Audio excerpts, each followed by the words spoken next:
อยู่บ้านบ่ได้เนาะมันอากาศมันร้อนเนาะก็เลยเขามาป่าเนาะมาเลาะหามหมากจอกเนาะกะสิอันนี้ก็คือโดมโอ้เย็นดีอยู่นี่มาหอนสบายเนาะนอนเว้นกันหลับสบายเนาะบ่คืออยู่บ้านจองเนาะจองคนที่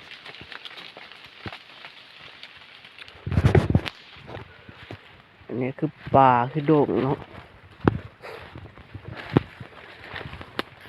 อันนี้จะเป็นกกหมากจอกเนาะลักษณะกกเป็นแบบนี้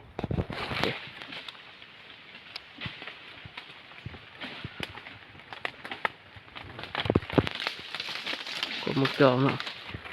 ลมพัดเนาะลมเห็นขนาดมันหล่นมาเนาะ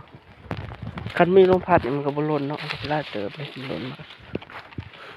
ยางมาเจอกกหมากจอกเนาะหล่นลายเติบไปก็ประมาณเกือบโลปลายเป็นกบเนาะลมพัดมาแล้วมันจะหล่นแบบนี้ลักษณะการหล่นของมันเนาะ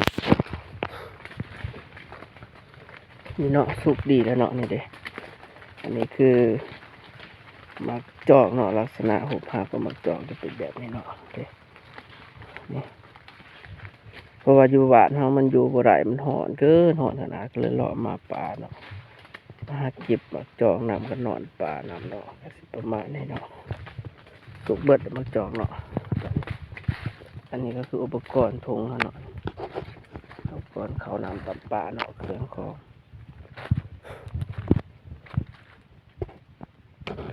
กันมีลมพัดมันก็บ่หล่นมาเลยแบบนี้แหละ